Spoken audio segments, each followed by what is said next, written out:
श्री कोमल तनु मुनिवेश धारण करन मुनिबर जयति कलिमलदलहनम। गुरुदेव माता गुरुदेव पिता गुरुदेव स्वामी परमेश्वरा। गुरुदेव सखा अज्ञान भंजनो गुरुदेव बंधिप सहोदरा। गुरुदेव दाता हरिनाम उपदेश गुरुदेव मंतो निरोधरा। गुरुदेव शांति सति बुद्धि मोरति गुरुदेव पारस परस्परा। गुरुदेव तीरथो अमृत सरोवरो गुरु ज्ञान मजनो अपरंपरा। गुरुदेव करता सभी पाप हरता गुरुदेव पतित पवित करा। गुरुदेव आदि जुगादि जुग जुग गुरुदेव मंतो हरि जपियो धरा। गुरुदेव संगति प्रभु मेली कर कृपा हम मूढ़ पापी जित लगी तारा। गुरुदेव सति गुरु पार ब्रह्म परमेश्वर गुरुदेव नानक हरि नमस्कारा। श्री सद्गुरु महाराज की जय। सब क्षेत्र क्षर अपरा पर आरो अक्षर पार में निर्गुण सगुण के पार में सत असत हु के पार में सब नाम रूप के पार में मन बोधि वच के पार में गो गुण विषय पांच पार में गति भांति के पार में सूरत निरत के पार में सब द्वंद्व द्वय पार में आहत अनाहत पार में सारे प्रपंचन पार में सापेक्षता के पार में त्रिपुटी कुटी के पार में सब कर्म काल के पार में सारे जंजालन पार में अद्वय अनामय आमल आति आधियता गुण पार में सत्ता स्वरूपा अपार शर्मा धार मैं तू पार में पुनि ओम सो हम पार में अरो सच्चिदानंद पार में है अनंत व्यापक व्याप्य जो पुनि व्याप्य व्यापक पार में है हिरण्य गर्भ खार्ब जासो जो है सांतन पार में सर्वेश है अखिलेश है विश्वेश है सब पार में सत शब्द धर कर चल मिलन आवरण सारे पार में सद्गुरु करुण कर तर ठार धर में जाबे पार में सब क्षेत्र क्षर अपरा परा पर और अक्षर पार में सब संतन की बड़ी बलिहारी बड़ी बलिहारी बड़ी बलिहारी सब संतन की बड़ी बलिहारी उनकी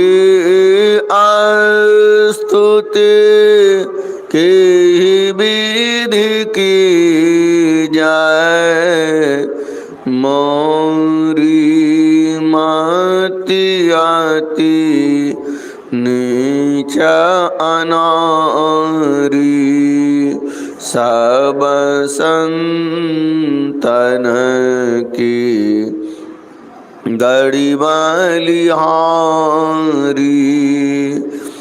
दुख भंजन भव फंदन गंजन ज्ञान ध्यान निधि जग उपकारी बिंदु ध्यान विधि नाद ध्यान विधि सरल सरल जग में परचारी सब संतन की बड़ी बलिहारी धनी ऋषि संतन धन्य बुद्ध जी।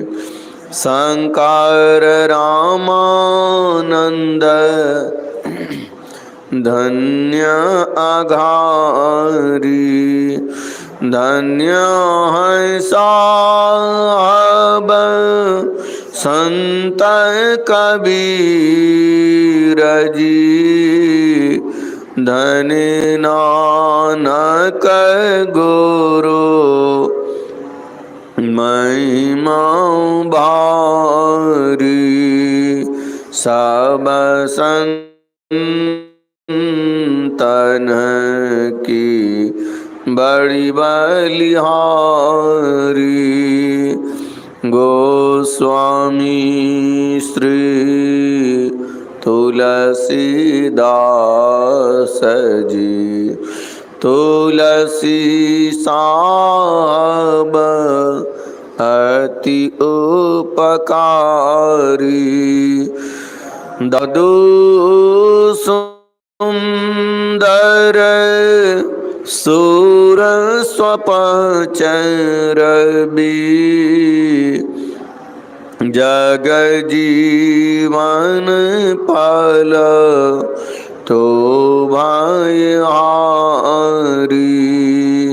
सब संतन की बड़ी बलिहारी। सतगुरु देवी अरुजे भये हैं। होंगे सब चर नन सिरधारी। भजत है में धन्य धन्य कही। गही संत पद आशा सारी। सब संतन की बड़ी बलिहारी। मंगल मूर्ति सतगुरु मिलव सर्वाधार। मंगलमय मंगल करना बिनवा बारंबार। ज्ञान उदधियरो ज्ञान घनो। सतगुरु शंकर रूप नमो नमो बहु राम दिवाकर रूप गुरु नासक ब्रह्म तम को। नमो सुसाहब सतगुरु विघ्न विनाशक दयाल। सुबुद्धि विनाशक ज्ञान प्रदा। नासक ब्रह्म तम जाल। नमो नमो सत गुरु नमो। जासम को न आन परम पुरुष ते अधिका। गाँव में संत सुजान जय जय परम प्रचंड तेजतम मोह विनाशन। जय जय तारन तारन करन जन शोध बुद्ध सन जय जय बोध मान आन को सरबर नौन मान अरो बोल चूक ब्रह्म मम हरे जय जय ज्ञान अखंड सूर्य भव तिमिर विनाशन जय जय जय सुख रूप सकल भावत्रास हरासन जय जय संसृति रोग सोग को वैद्य श्रेष्ठतर जय जय परम कृपाल सकल आज्ञान चूकार जय जय सतगुरु परम गुरु अमित अमित पर नाम मैं नित्य करूं सुमिरत रहूं प्रेम सहित गुरु नाम मैं जयति भक्ति भंडार ध्यान अरो ज्ञान निकेतन योग बतावन हार सरल जय जय अति चेतन कारण हार बुद्धि जय जय गुरुपुरे जय जय गुरु महाराता अति रे जयति जयति श्री सतगुरु जोड़ी पौणी योग पद धरो चौकस रक्षा कीजिए बार बार विनती करो भक्ति योग अरो ध्यान को भेदा बतावनिहारे श्रवण मनन निधि ध्यास सकल दर्शावनि हारे सत संगति अरु सूक्ष्म वार्ता देहि बताई आकापट परमोदारन कछु गुरुदर छिपाई जय जय जय सतगुरु सुखदा ज्ञान संपूर्ण मन अंग सम कृपा दृष्टि करिय हरिय युक्ति वेदंग मम अव्याक्त अनोदि अनंत अजय अज आदि मूल परम तमजो ध्वनि प्रथम स्फुटित पाराधारा जिनसे कहिए स्फुट सो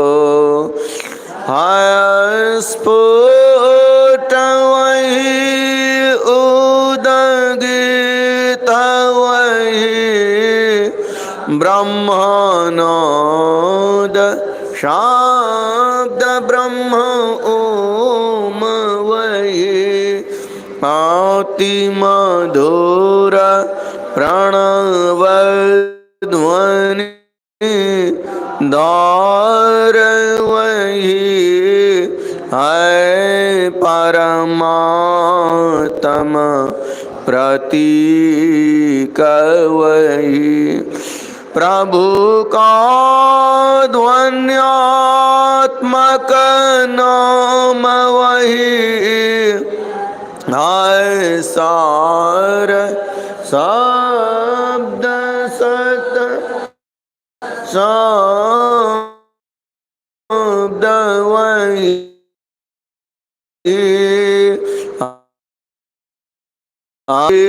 तन व्याप्त वही व्याप्त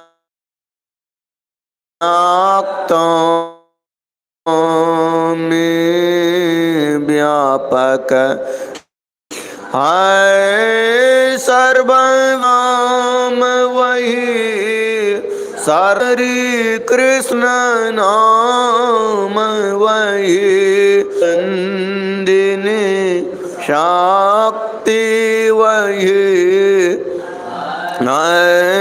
शिव शंकर हर नाम वही पुनि राम नाम है अगुण वही है आकाथ अगम पूर्ण काम वही स्वर व्यंजन रहिता अघोष वही चेतन ध्वनि सिंधो अदोष वही है एक ओम सतनाम वही ऋषि सीविता प्रभु का नाम वही मुनि सीविता गुरु का नाम वही बाजो ओम प्रभु नाम यही बाजो ओम में नाम यही भजो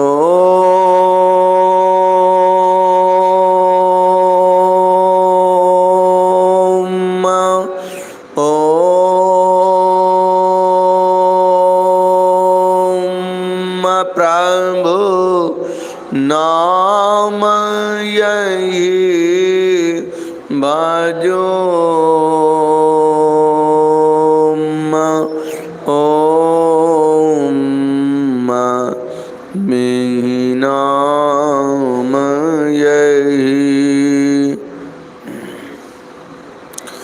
जो परम तत्वाद्यंतरहित असीम अजन्मा अगोचर सर्वव्यापक और सर्वव्यापकता की भी परे है, उसे ही सर्वेश्वर सर्वाधार मानना चाहिए तथा अपरा जड़ और पराचेतन दोनों प्रकृतियों के पार में अगुण और सगुण पर अनादि अनंत स्वरूपी अपरंपार शक्ति युक्त देश कालातीत शब्दातीत नाम रूपातीत अद्वितीय मन बुद्धि और इंद्रियों के परे जिस परम सत्ता पर यह सारा प्रकृति मंडल एक महान यंत्र की नाई परिचालित होता रहता है, जो न व्यक्ति है और न व्यक्त है, जो माइक विस्तृत अवकाश नहीं रखता है, जो परम सनातन परम पुरातन एवं सर्वप्रथम से विद्यमान है। संत मत में उसे ही परम अध्यात्म पदवा परम अध्यात्म स्वरूपी परम प्रभु सर्वेश्वर कुल मालिक मानते हैं। जीवात्मा सर्वेश्वर का अभिन्न अंश है, प्रकृति आदि अंत सहित है और सृजित है। मायाबद्ध जीव आवागमन के चक्र में पड़ा रहता है। इस प्रकार रहना जीव के सब दुखों का कारण है। इससे छुटकारा पाने के लिए सर्वेश्वर की भक्ति ही एकमात्र उपाय है। मानस जप, मानस ध्यान, दृष्टि साधन और सुरत शब्द योग द्वारा सर्वेश्वर की भक्ति करके अंधकार, प्रकाश और शब्द की प्राकृतिक तीनों पर्दों से पार जाना और सर्वेश्वर से एकता का ज्ञान प्राप्त करके मोक्ष पा लेने का मनुष्य मात्र अधिकारी है। झूठ बोलना, नशा खाना, व्यभिचार करना, हिंसा करनी अर्थात जीवों को दुख देना व मत्स्य मांस को खाद्य पदार्थ समझना और चोरी करनी, इन पांचों महापापों से मनुष्यों को अलग रहना चाहिए। एक सर्वेश्वर पर ही अचल विश्वास, पूर्ण भरोसा तथा अपने अंतर में ही उनकी प्राप्ति का दृढ़ निश्चय रखना, सद्गुरु की निष्कपट सेवा, सत्संग और दृढ़ ध्यानाभ्यास, इन पांचों को मोक्ष का कारण समझना चाहिए। श्री सद्गुरु की सार शिक्षा याद रखनी चाहिए। अति अटल श्रद्धा प्रेम से गुरु भक्ति करनी चाहिए। मृगवारी सम सब ही प्रपंचन विषय सब दुख रूप है। निज सूरत को इनसे हटा प्रभु में लगाना चाहिए। अव्याप्य पर जो राजते सब अज अनादि अनंत प्रभु में प्रेम करना चाहिए। जीवात्म प्रभु का अंश है, जस अंश नभ को देखिए। घट मठ प्रपंचन जब मिटे नहीं अंश कहना चाहिए। ये उत्पत्ति लय हो मैं प्रभु की मौज से, ये आजा अनाद्या स्वयं है, हरगिज न कहना चाहिए। आवागमन सम दुख दूजा, आए नहीं जग में कोई, ईसा की निवारण के लिए प्रभु भक्ति करनी चाहिए। जीतने मनुष्य तन धारी हैं प्रभु, भक्ति कर सकते सभी, अंतर बाहर भक्ति कर घट पट हटाना चाहिए। गुरु जाप मानस ध्यान मानस कीजिए, दृढ़ साध कर इनका प्रथम अभ्यास कर, श्रुत शुद्ध करना चाहिए। घटतम प्रकाशव शब्द पटत्रय, जीव पर चार कार दृष्टि अरो ध्वनि योग साधन, ये हटा न चाहिए।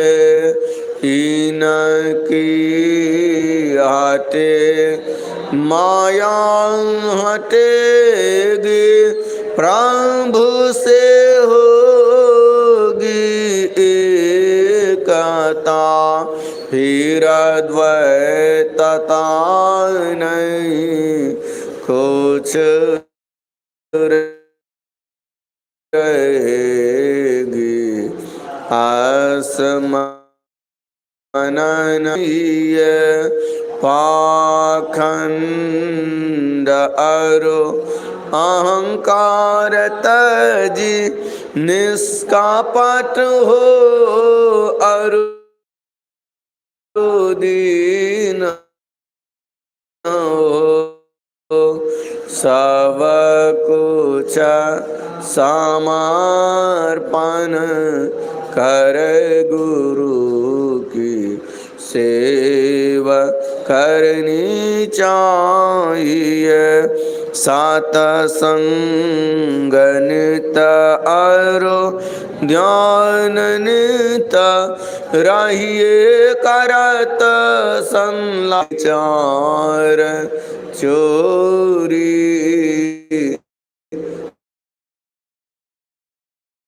नशा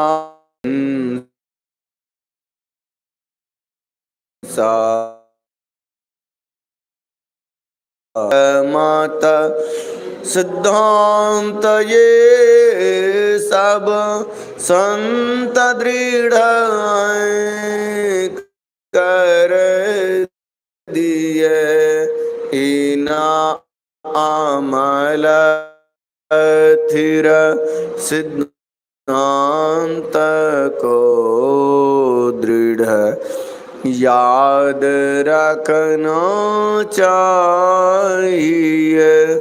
यह सार है सिद्धांत सब का, सत्य गुरु को सेवना में न हो कुछ यही बिना गुरु सेवा करनी चाहिए।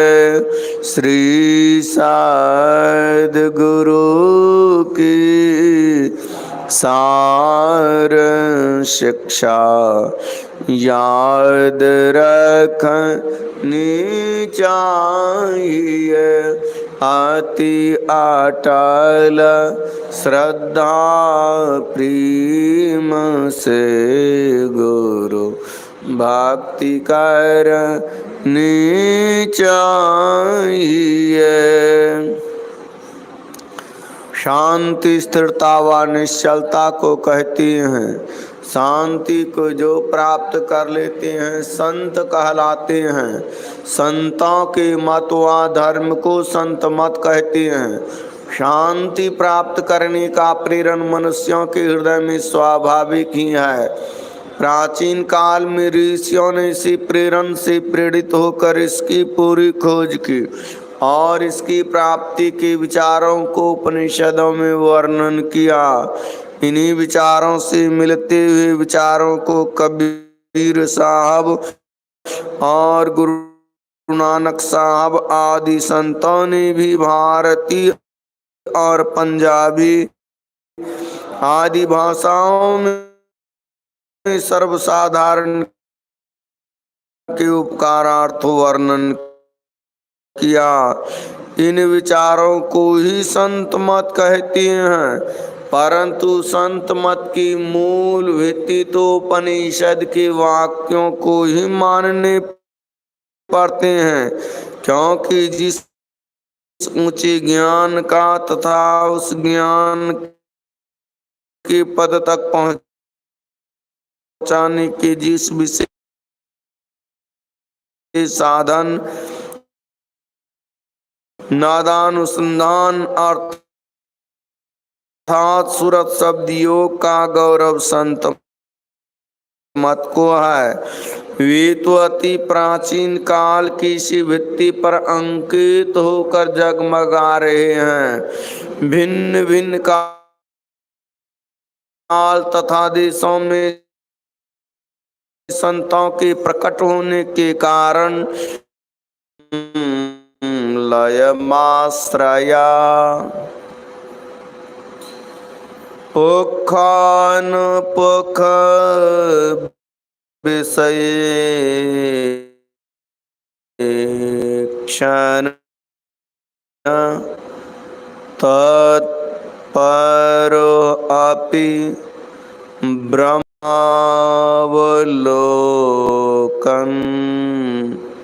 ध्येयं न जाति योगी। संगीत ताललय वाद्यवशं गतापि मौलिस्थकुम्भ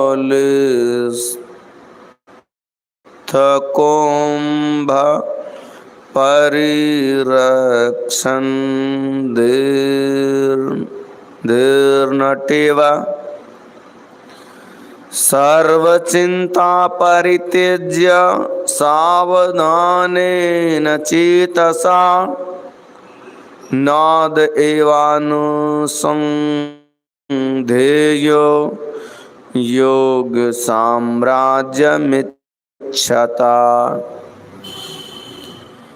इंद्रियों का नाथ मन है, मन का वायु है और वायु का नाथ लय है। इसलिए लय का अवलंबन करना चाहिए, अर्थात लय योग का अभ्यास करना चाहिए। जो योगी सूक्ष्माति सूक्ष्म पदार्थों को देखने में समर्थ है, उसकी बुद्धि ब्रह्म के देखने से कभी विचलित नहीं होती है। वैसे ही जैसे कि कोई नटी सिर पर घड़ा रखकर हर तरह से नाचती गाती और बजाती है, पर घड़ा उसके सिर से नहीं गिरता। योग्य साम्राज्य की इच्छा करने वाले मनुष्यों को सब चिंता त्याग कर सावधान होकर नाद की ही खोज करनी चाहिए।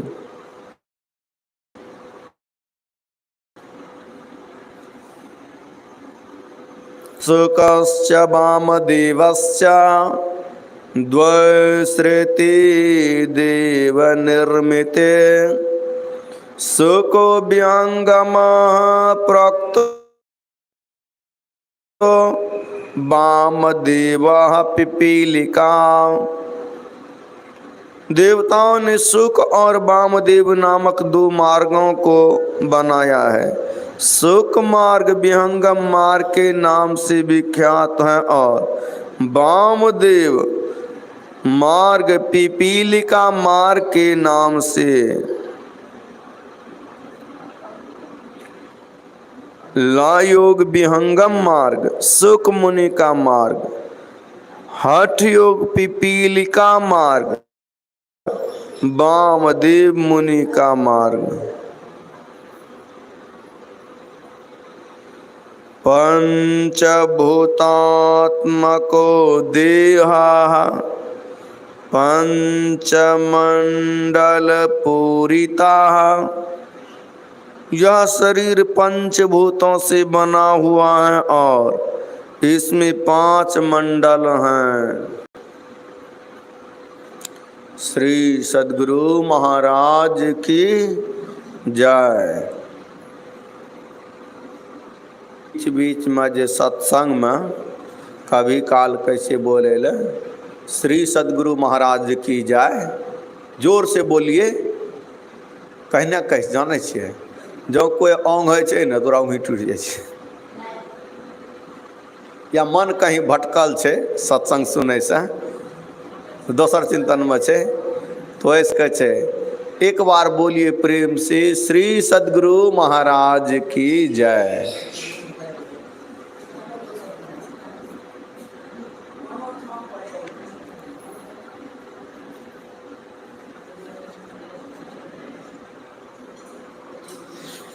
श्रीमद् भगवद गीता था 14 श्री भगवान वाच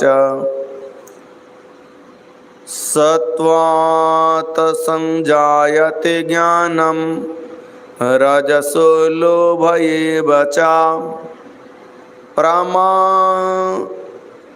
प्रमाद मोहो तमसो भवतो अज्ञानमेव च। सतगुण से ज्ञान उत्पन्न होता है और रजोगुण से निसंदेह लोभ तथा तमोगुण से प्रमाद और मोह उत्पन्न होते हैं और अज्ञान भी होता है।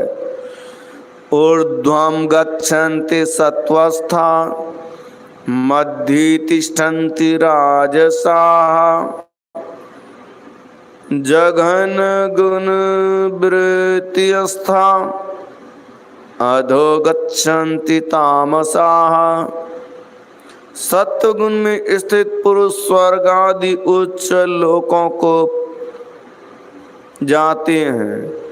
रजोगुण में स्थित राजस पुरुष मध्य में अर्थात मनुष्य लोक में ही रहते हैं और तमोगुण के कार्य रूप निद्रा प्रमाद और आलस्यादि में स्थित तामस पुरुष अधोगति को अर्थात कीट पशु आदि नीच जोनियों को तथा नरक को प्राप्त होते हैं। नान्यं गुणेभ्यः कर्तारं यदा द्रष्टानुपश्यति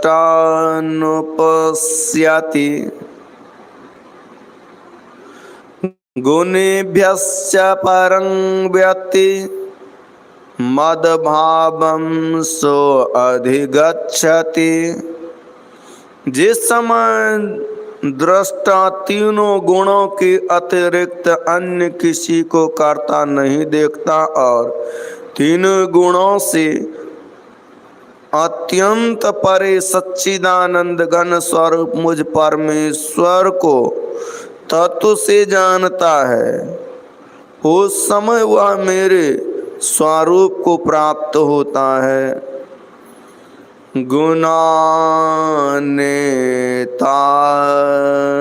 गुणानेतानतीत्या त्रेन देहि देहा समुद्भवान् जन्म मृत्यु जरा दुःखैर विमुक्तो अमृतमश्नुते। यह पुरुष शरीर की उत्पत्ति के कारण रूप इन तीनों गुणों को उल्लंघन करके जन्म मृत्यु वृद्धावस्था और सब प्रकार के दुखों से मुक्त हुआ परमानंद को प्राप्त होता है।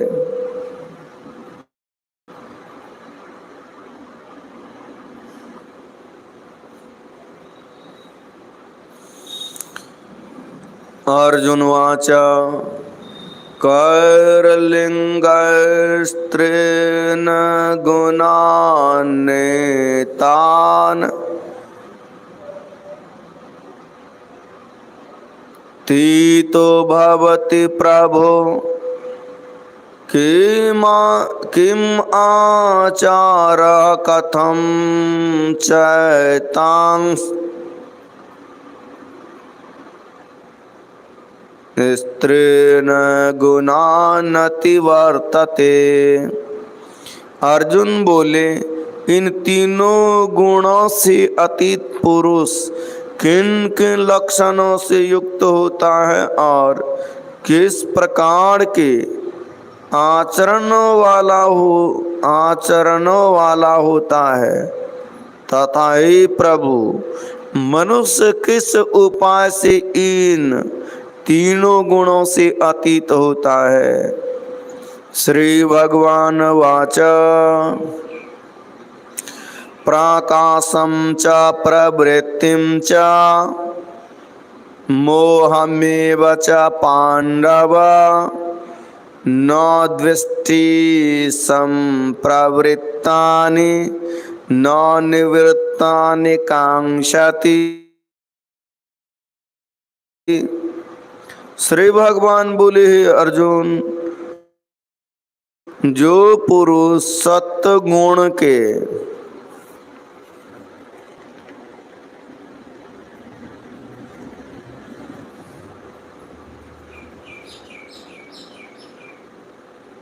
कार्य रूप प्रकाश को और रजोगुण के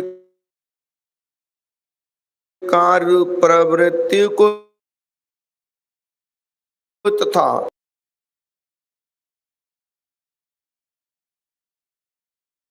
मोह को भी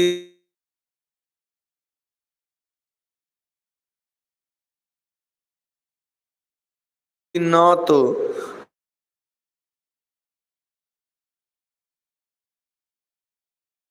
प्रवृत्त होने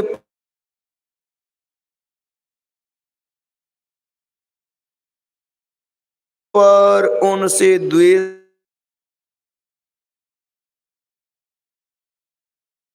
तिष्ठति निंगते।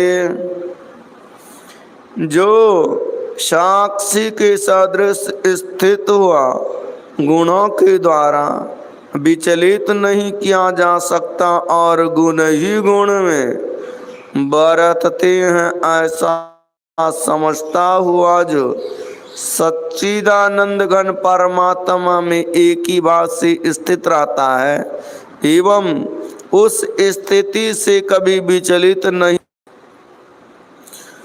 सम दुःख सुख स्वस्थ समलोष्ठ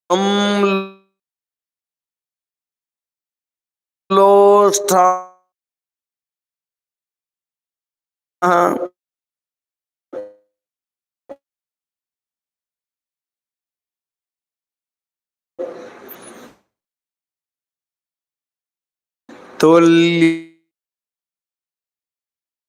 प्रिया प्रियो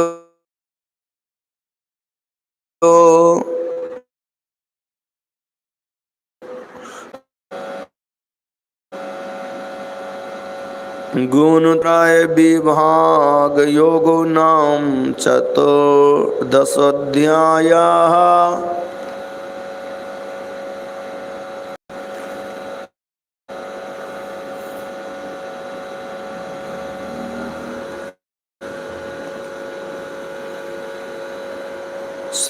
श्री सद्गुरु महाराज की।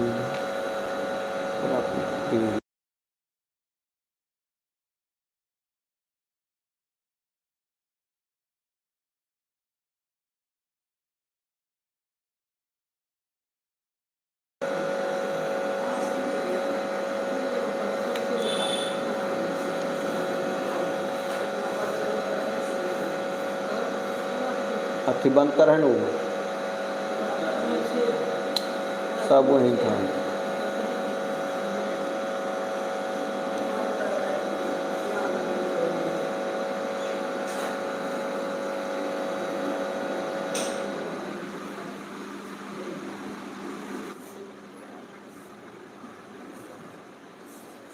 बंद करा पड़ता तब। श्री सद्गुरु महाराज की जय।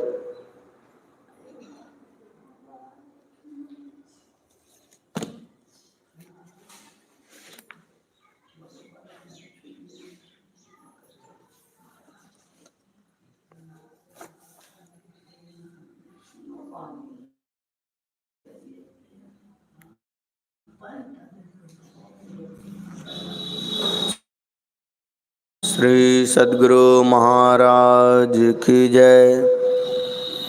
सद्गुरु महाराज का अमृतोपदेश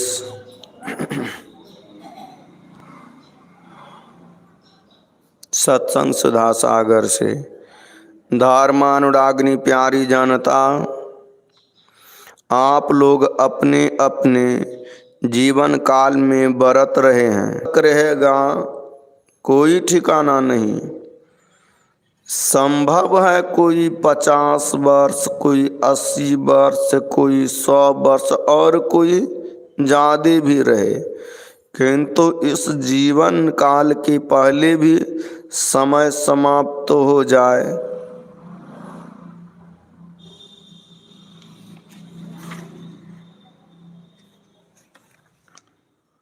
संभव है। यह जीवन काल एक शरीर का है, आप शरीर नहीं हैं। बाहर की इंद्रियां नहीं, भीतर की इंद्रियां भी नहीं हैं। समस्त इंद्रियों और शरीरों के परे आप हैं। इंद्रियां सह शरीर जड़ है, आता है। जीवित शरीर में ज्ञान रहता है। यह ज्ञानमय पदार्थ चेतन आत्मा है। गोस्वामी तुलसीदास जी ने रामचरितमानस में लिखा है, ईश्वर अंश जीव अविनाशी, चेतन अमल सहज सुख राशि। आप ईश्वर अंश हैं, अविनाशी हैं, चेतन हैं। एक शरीर का जीवन बहुत थोड़ा है। आप अजर अमर अविनाशी हैं। इस मरणशील शरीर में आपका रहना है। यह रहना कब से है ठिकाना नहीं।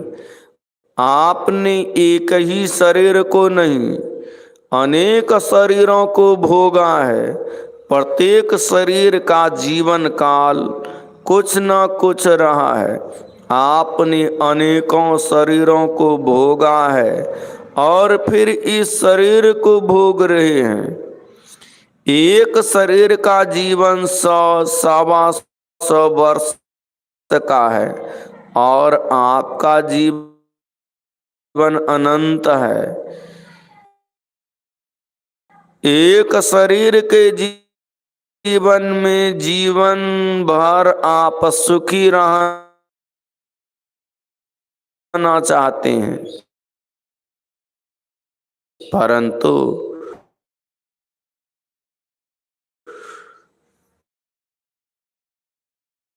रहता।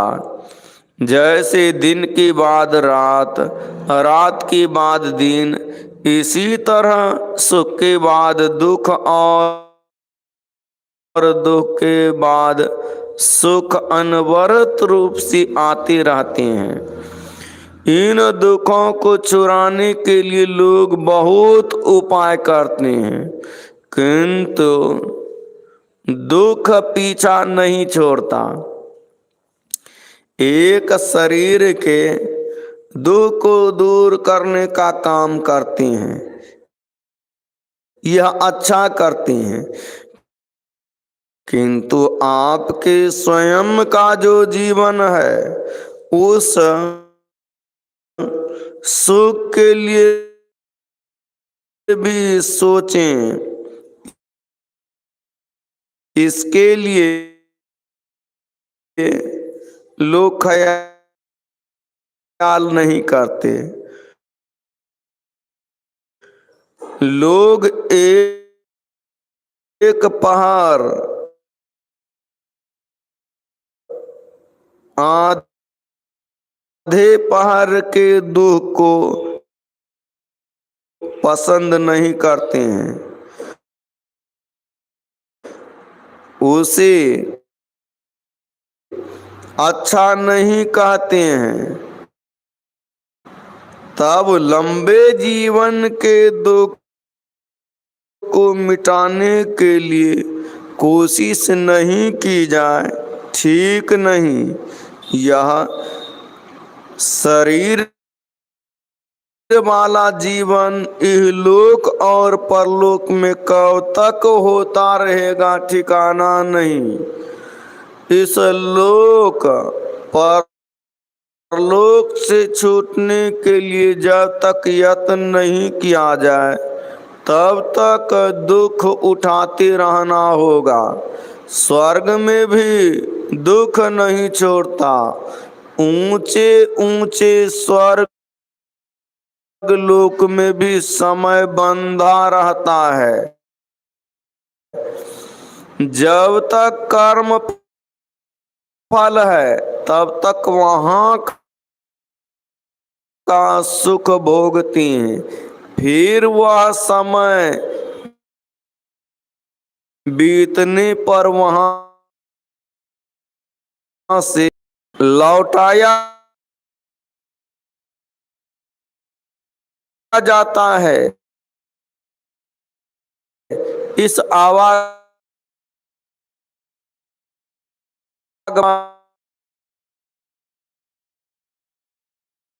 है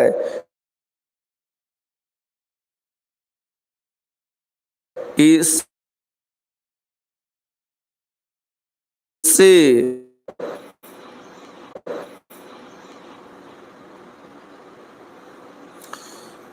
उस ओर चलने के लिए अपने को बहुत पवित्र करके रहना पड़ता है। यहाँ केवल शारीरिक पवित्रता नहीं, शारीरिक पवित्रता के सहित मन बुद्धि की पवित्रता है। मन में को विचार ना आवे, मन बुराई की ओर ना जाए, तब अंतःकरण की पवित्रता है, ऐसा समझना चाहिए। अंतःकरण की पवित्रता में यह गुण है कि इससे संसार में भी प्रतिष्ठा होती है। यदि मन बुरे बुरे कर्मों को करना चाहिए, इंद्रियों को बुरे बुरे कर्मों की ओर प्रेरणा करता है, तो वह बहुत झंझट में पड़ता है। धनी मानी होते हुए भी उसकी प्रतिष्ठा नहीं होती, किंतु जो अंतःकरण की पवित्रता से रहता है तो धनी नहीं होने पर भी, विद्वान नहीं होने पर भी लोग उनकी प्रतिष्ठा करते हैं। अंतःकरण की शुद्धि वाले को संसार में और परलोक में दोनों में सुख होगा। भगवान श्री राम ने इन्हीं बातों को समझकर आध्यात्मिक शिक्षा दी है। भगवान श्री राम ने कहा, बड़े भाग मानुष तन पावा, सुर दुर्लभ सब ग्रंथ ही गावा। अर्थात बड़े भाग से मनुष्य शरीर मिला है, यह शरीर देवताओं को दुर्लभ है, ऐसा सदग्रंथों ने भी गाया है। ऊंचे कुल धनवान बलवान है, इसलिए आपका बड़ा भाग्य, ऐसा नहीं कहा, बल्कि मनुष्य शरीर मिला है इसलिए बड़ा भाग्य है। लोग समझते होंगे कि मनुष्य देवता को पूजते हैं, देवता मनुष्य शरीर क्यों चाहेंगे? उपनिषद की एक कथा है, उपनिषद उसको कहते हैं किया था। उपनिषद की कथा इस प्रकार है। एक समय ब्रह्मा जी के पास देव, दानव और मानव तीनों गए। तीनों ने ब्रह्मा जी से प्रार्थना की कि हम लोगों को उपदेश किया जाए। ब्रह्मा जी ने तीनों को अपने उपदेश में मात्र दो कहा। इसमें ब्रह्मा जी ने देवों को दमन अर्थात इंद्रिय दमन, दानव को दया और मानव को दान की शिक्षा दी। मनुष्य ने देवता माया की शक्ति, मनुष्य से देवता माया की शक्ति अधिक रखते हैं, किंतु दमनशील का स्वभाव उनमें नहीं है। इसीलिए मनुष्य का शरीर वे चाहते हैं, किंतु मनुष्य शरीर मिलने से इंद्रिय दमन होगा।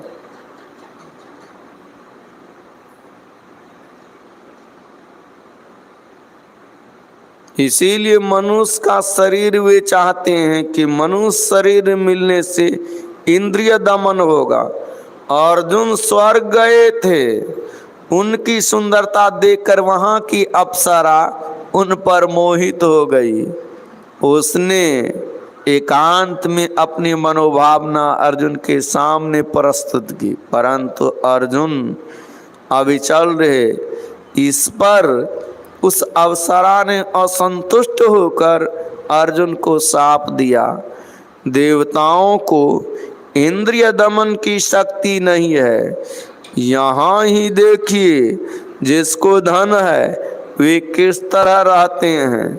हो सकता है कोई धनवान संयमी हो, जिनको भोग पदार्थ विशेष मिलते हैं, उनको विषय विलास विशेष रहता है। देवताओं में इंद्रियों के भोग भोगने की शक्ति विशेष है, इसलिए इंद्रियों के भोग में बहुत प्रवृत्त होते हैं। जब मनुष्य ब्रह्मा के पास गए तो उनको ब्रह्मा ने दो की शिक्षा दी। मनुष्य ने समझा कि ब्रह्मा ने दो कहकर दान देने की शिक्षा दी है। हम मनुष्यों में बड़ी कृपणता है, तन बल, बुद्धि बल, धन बल सबको चुराते हैं। तन मन धन से दूसरों की भलाई नहीं करते हैं। इसीलिए ब्रह्मा जी ने इन कृपणता को दूर करने के लिए दो कहकर दान देने कहा। फिर आपने भगवान राम के उपदेश में सुना, साधन धाम मोक्ष कर द्वारा, अर्थात यह शरीर साधन का घर है। जो साधन करना चाहे इस शरीर में रहकर हो सकता है। जिस तरह एक कोई भंडार हो, उससे जो लेना चाहो ले लो, उसी तरह यह शरीर साधनों का भंडार है। इससे जो लीजिए सो होगा। आप सर्कस वाले को देखते होंगे, कैसा कैसा खेल दिखाता है। यह सब साधन उन्होंने किया है। यह तो अस्तूल साधन है। हमारे यहाँ ऋषि मुनि योगी लोग हो गए हैं, उन लोगों ने इंद्रियों को दमन किया है। जिनको दमन करना कठिन है, इस शरीर में मोक्ष का द्वार भी है। शरीर के जितने तल हैं, संसार के भी उतने ही तल हैं। जब हम स्थूल शरीर में रहते हैं तो हम स्थूल संसार में रहते हैं। उसी तरह से सूक्ष्म कारण, महाकारण आदि शरीरों के भी जिस तल पर हम रहते हैं, संसार के भी उसी तल पर रहते हैं। शरीर के जिस तल को छोड़ते हैं, संसार के भी उस तल को छोड़ते हैं। जो शरीर के सभी तलों को ऊपर उठ जाते हैं, वे संसार के सभी तलों से परे हो जाते हैं। जो शरीर से निकलता है वह संसार से भी छूट जाता है। जागृत से जब हम स्वप्न अवस्था में जाते हैं तो स्थूल शरीर का ज्ञान नहीं रहता है, तो स्थूल संसार का भी ज्ञान नहीं रहता है। पिंड को पार करो तो ब्रह्मांड को भी पार कर जाओगे। इसलिए ऐसा कोई रास्ता मिले जिससे इस शरीर से, संसार से छूटा जाए। इस शरीर में छोटे छोटे बहुत छिद्र हैं, बड़े बड़े 9 आँख के 2, नाक के 2, कान के 2, मुंह का 1 और मल मूत्र के 2 छिद्र हैं। छोटे छोटे छिद्र झरोखे हैं। यह शरीर 9 द्वारों का घर है। 9 द्वारों में से एक भी द्वार ऐसा नहीं है जिससे शरीर से छुटकारा मिले, मोक्ष मिले। ये सब द्वार भीतर से बाहर जाने को हैं, और वह द्वार जिससे भीतर प्रवेश कर सकते हैं 10वां द्वार है। वह आपकी आँख के पास है। आप लोग शिव जी की प्रतिमा में 3 आँखें देखते होंगे। शिव नेत्र इसलिए कहलाता है कि जो उसको प्राप्त करता है उसका कल्याण होता है। यह रास्ता ब्रह्म की ओर जाने का है। गुरु नानक साहब ने कहा, 9 दरवाजे 90 दर फीके, रस अमृत 10वीं चीज़। और 9 दर ठाके धावत राय, 10वें निज घर बासा पाए। इन 9 द्वारों में रहते हुए आप कल्याण नहीं पाते हैं। 10वें द्वार में जाएं तो बहुत कल्याण होगा। 10वें द्वार में जाने के लिए बड़ी एकाग्रता की जरूरत होती है। एकाग्रता में शांति आती है।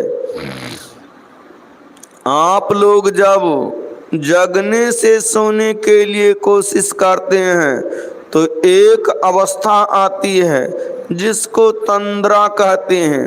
उस समय शरीर कमजोर होता जाता है, शक्ति भीतर की ओर खींचती जाती है। उस समय कुछ सुनते हैं और कुछ भूलते हैं। किसी इंद्रिय का वहाँ स्वाद नहीं है।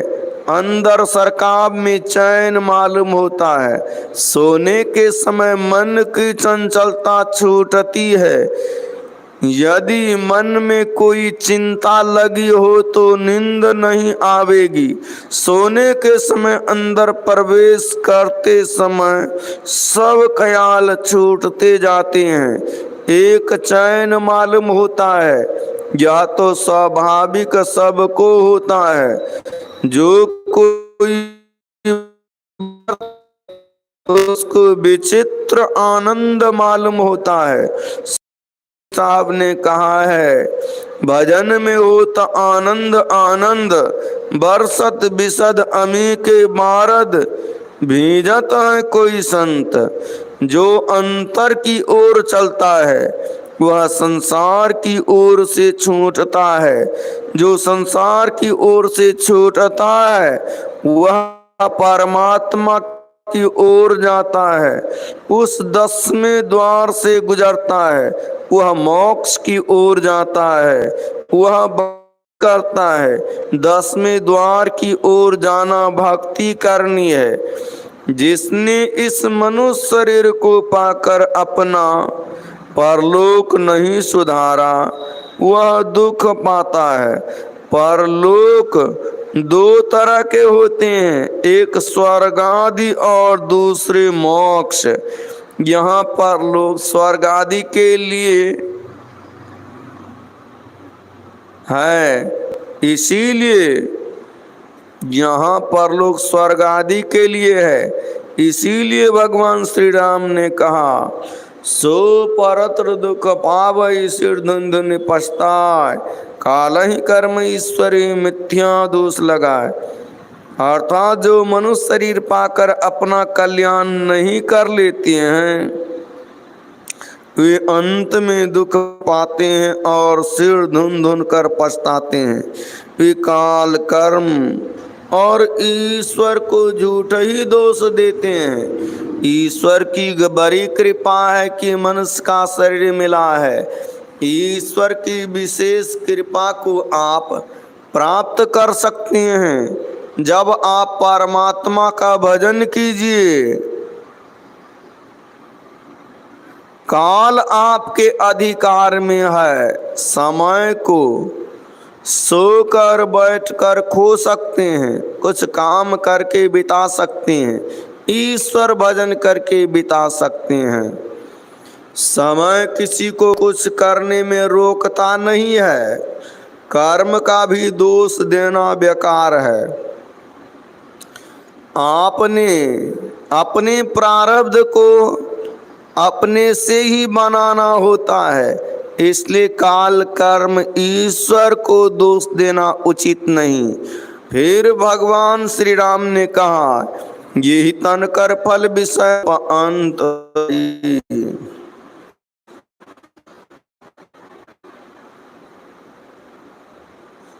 स्वर्ग में भी पुण्य के अंत में दुख ही होता है। विषय सुख से अपने को निवृत्त करो, स्वर्ग सुख का लालच भी छोड़ो। शरीर में भी इंद्रियों के सुख का भोग है। मनुष्य भी यदि इंद्रियों के भोगों में बरते तो पशु से क्या बरते तो पशु से क्या विशेषता हुई। भगवान श्री राम ने कहा पंच विषयों से पर पदार्थ के लिए चेष्टा करो, अर्थात परमात्मा को प्राप्त करने का। भगवान श्री राम ने कहा नरतन पाई विषय मन देही, पलट सुधाते सठ विष लेही। ताहि कबहु भल काई न कोई, गुंजा आग्रही परस मन कोई।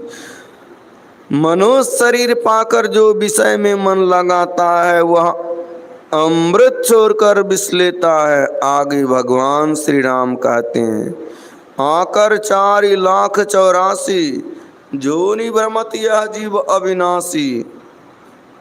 अंडज पिंड स्वेदज और उष्मज इन 4 खानियों में 84 लाख योनियां हैं। माया की प्रेरणा से काल कर्म स्वभाव गुण के घेरे में पड़कर सदा अविनाशी जीव घूमता रहता है। मनुष्य 84 लाख योनियों को भोगते हुए आया है। इसलिए इससे छूटने का उपाय करो। इससे छूटने का उपाय है वायु नाभ और मल्लाह। ईश्वर की कृपा सन्मुख मरुत या अनुकूल पवन है। अनुकूल इसलिए कि मानव को पश्चिम जाना चाहिए, किंतु नदी का बहाव पूरब की ओर ले जाता है।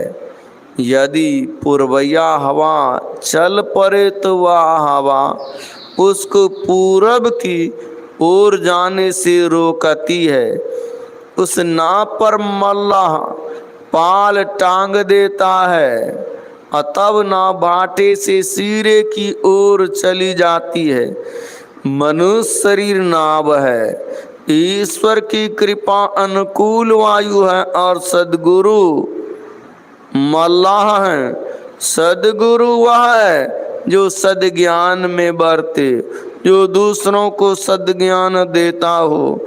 सत स्वरूप परमेश्वर का भजन करता हूँ और दूसरों को भजन करने का प्रेरण देता है। मुक्ति मार्ग जानते साधन करते नित्य, साधन करते नित्य सतचित जग में रहते। दिन दिन अधिक विराग प्रेम सत्संग सो करते, दृढ़ ज्ञान समझाए बोध देखो बुद्धि को हरते। संशय दूर महाय संत मत स्थिर करते, में ही ये गुण धर जोई गुरु सोई सच्चित मुक्ति मार्ग जानते साधन करते नित्य। सद्गुरु मल्लाह हैं जो इन सात समानों को पाकर अपना कल्याण नहीं कर लेते हैं। वे कृतघ्न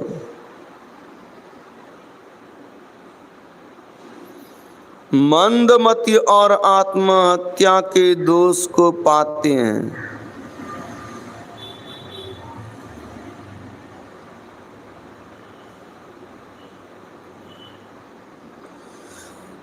इसीलिए लोगों को चाहिए कि भगवान श्री राम के उपदेश को माने और विषय को छोड़कर निर्विषय की ओर चलें। जैसे दवाई की मात्रा के अनुसार दवाई सेवन करते हैं, इसी तरह संसार में रहने के लिए दवाई के रूप में विषयों का उपभोग कीजिए, उसमें आसक्त नहीं होइए। संत लोग जो कहते हैं उनके अनुकूल चलना चाहिए।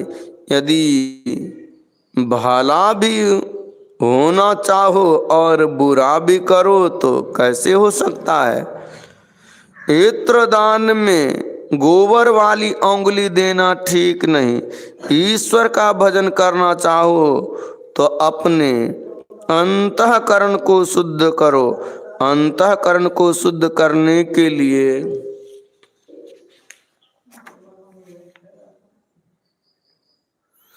अपने को पापों से बचाओ। पापों से बचने के लिए झूठ छोड़ो। झूठ ऐसा झोला है जिसमें सब पाप छिपा रहता है। कोई पाप चुरा कर करो तो वह प्रकट हो जाएगा। राम कृष्ण परमहंस जी ने कहा है कि पाप और पारा को कोई हजम नहीं कर सकता है। जैसे कोई छिपकर पारा खा ले तो वह शरीर को फोड़ कर निकल जाता है, उसी तरह से छिपकर किया हुआ पाप भी कभी न कभी प्रकट हो ही जाता है। चोरी नशा हिंसा व्यभिचार मत करो। स्त्री पुरुष का अनैतिक संबंध जोड़ना व्यभिचार है। वैवाहिक मर्यादा को तोड़कर अनैतिक संबंध जोड़ने वाली नारी व्यभिचारिणी है और अनैतिक संबंध जोड़ने वाला पुरुष व्यभिचारी है। तंबाकू भी नशा है। संत कबीर साहब ने कहा है, भांग तंबाकू छूथरा अफीम और शराब, कह कबीर इनको तजे तब पावे दीदार। इतना ही नशा नहीं है। मद तो बहुतक भांति का, ताहि न जाने कोय। तन मद मन मद जाति मद, माया मद सब लोय। विद्या मद और गुनह मद, राज मद उन्मद। इतने मद को रद्द करे तब पावे अनहद। झूठ को तुरंत छोड़ो, ऐसा नहीं कि आज 5 झूठ बोलते हैं तो कल 4 झूठ बोलेंगे। हिंसाओं से बचो। अष्टघातक मनु जी ने बताए हैं। अनुमंता विषसीता, निहंता क्रय विक्रय, संस्कर्ता च अपहर्ता च, खादक्षचेति घातकाः। अर्थात पशुबद्ध की आज्ञा प्रदान करने वाला, शस्त्र से मांस काटने वाला, मारने वाला, बेचने वाला, मोल लेने वाला, मांस पकाने वाला, परोसने के लिए लाने वाला, खाने वाला, ये 8 घातक हिंसा करने वाले ही कहलाते हैं। हिंसा के सिलसिले में मत्स्य मांस नहीं खाओ। दूसरी बात यह है कि आपका शरीर पवित्र है और पशु पक्षी का शरीर अपवित्र है। अपवित्र शरीर में अपवित्र जीव जंतुओं का मांस लेना ठीक नहीं। संसार में इतने मीठे मीठे फल हैं, मिठाइयाँ हैं कि मनुष्य उतने खा नहीं सकते। हिंसा 2 तरह की है, वार्य और दूसरा अनिवार्य। वार्य हिंसा से बचा जा सकता है, अनिवार्य से कोई बच नहीं सकता। कृषि कर्म में जो हिंसा होती है वह अनिवार्य है। कृषि द्वारा यदि अन्न का उत्पादन नहीं हो तो लोग भूखों मर जाएं। लोग कहा करते हैं कि बिना मत्स्य मांस खाए शरीर स्वस्थ नहीं रहता, लेकिन इस विचार को महात्मा गांधी ने नहीं माना। एक बार कस्तूरबा गांधी बीमार हो गई थी। उनको इतनी कमजोरी आ गई थी कि जिसके लिए डॉक्टर ने गोश्त का सिरवा खाने के लिए कहा था, गांधी जी ने कहा कस्तूरबा स्वतंत्र है, वे अपनी जीवन रक्षा के लिए गोश्त का सरवा लेना चाहें ले सकती हैं। लेकिन जब महात्मा गांधी ने उनसे पूछा तो कस्तूरबा गांधी ने कहा मैं आपकी गोद में मर जाऊंगी लेकिन गोश्त का सिरवा नहीं खा सकती। गांधी जी ने स्वयं कस्तूरबा का प्राकृतिक इलाज किया जिससे वह बहुतांश में स्वस्थ हो गई, लेकिन भोजन में नमक का छोड़ना आवश्यक था। कस्तूरबा गांधी छोड़ने में असमर्थ थी। महात्मा गांधी ने कहा अब स्वयं नमक खाना छोड़ दिया। लाचार होकर कस्तूरबा ने भी खाना छोड़ दिया।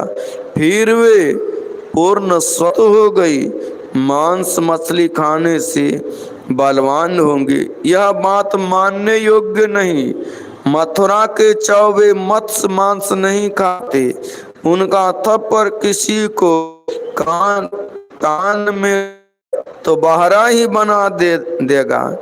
मारवाड़ी लोग आपके यहाँ हैं, बिना मत्स्य मांस देश के काम के लिए हमारे योग्य बल वाले उस दुष्ट को रोकें।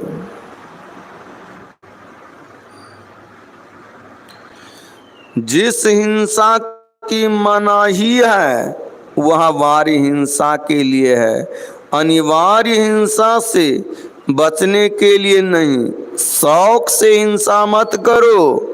बकरे मारने वाले को देखा कि मरने के 6 महीने पूर्व उनको ऐसा भ्रम होने लगा कि बकरी सिंग से मारने आती है। एक शौकीन हिंसा करने वाले के लिए 2 लाख रुपये खर्च किए गए, लेकिन वे बचे नहीं। कर्म फल अमिट है। संत कबीर साहब ने कहा है, कहता हूँ कही जाता हूँ, कहा जो मान हमार, जाका अगर तू काटी हो सो फिर काट तुहार। मांस मछलियाँ खात है सुरापान से हित, सोनर जर से जाएंगे ज्यों मूरी की खेत। यह कुकर खाना है मनुष्य देह क्यों खाए, मुख में आमिक मेलता नरक पर सो जाए। किसी की चीज बिना उसके दिए मत लो, चोरी डकैती मत करो, 5 पापों से यदि बचकर रहो तो देश में चैन हो जाए। पाप करने के कारण ही देश में चैन नहीं है।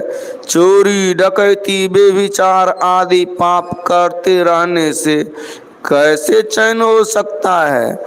भारत में पहले घर में ताला नहीं लगाया जाता था, आज क्या हो गया है, स्वराज्य हुआ लेकिन सुराज नहीं हुआ है।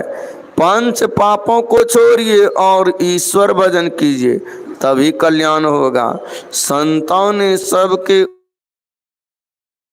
उपकार के लिए कहा है, पसंद पड़े उसका जो फल होगा वह भोगिए। मेरा कोई बल नहीं है कि जबरदस्ती कहेंगे कि कीजिए ही। श्री सद्गुरु महाराज की जय।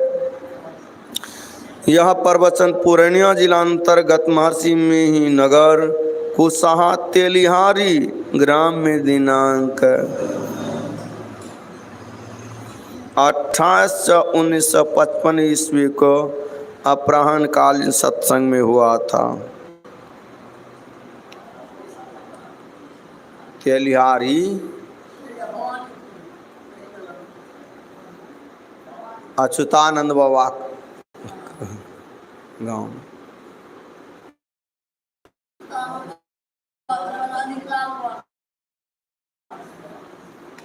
मरी गए होंगे, भै गए 3 साल उनका शरीर छूटना।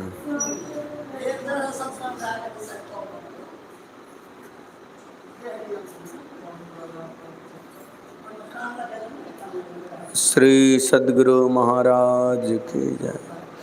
आरती संग सतगुरु के की जय। अंतर जोत हो तलखली जय। 5 तत्व अग्नि राई, दीपक चास प्रकाश करी जय। गगन ताल रवि शशि फल फूला, मूल कपूर कलश धर दीजय। आछत नभतारे मुक्ता हल, ओह पमल यार गुहिजय। सेतापान मिष्टान मिठाई, चंदन धूप दीप सब चीजा। झालक झांझमन मीन मजीरा, मधुर मधुर धुनि मृदंग सुनी जय। सर्व सुगंध उरी चली आकाशा, मधुकार कमल कीली धुनिधि जय। निर्मल ज्योत जरत घट माहि देखत दृष्टि दोष सब जय। आधार धार अमृत बहि आबै सतमात द्वार अमर रस भी जय। पी पियोय सुरत मत बाली चरि चरि उमगी अमीर सरी जय। कोटा भान छवि तेज उजाली आलख पार लखी लाग लगी जय। छिन छिन सुरत आधार पर राखै गुरु प्रसाद अगम रस जय। दमकत कड़क कड़क गुरु धामा उलटी आलल तुल सीतनती जय। आरती तन मंदिर में की जय। दृष्टि युगल का सन्मुख दीजय।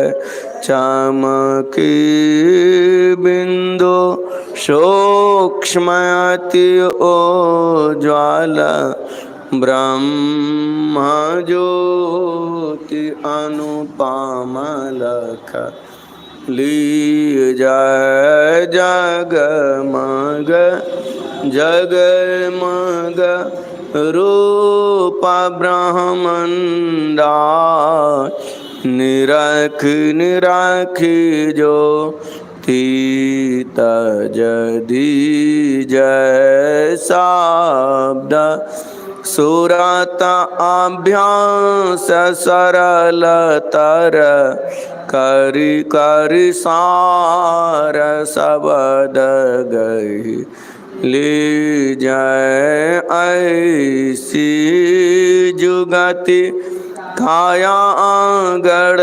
त्यागी भव भ्रम विदा सकल मल जय। भाव खंडन आरतिया निर्मल करिमी अमृत रस जय। आरती तन मंदिर में की जय। दृष्टि युगल कर सन्मुख दीजय। बोलिए प्रेम से श्री सद्गुरु महाराज की जय। सब संतन की जय। सत्संग महात्म की जय। जय गुरु महाराज, जय गुरु महाराज, जय गुरु महाराज। ओ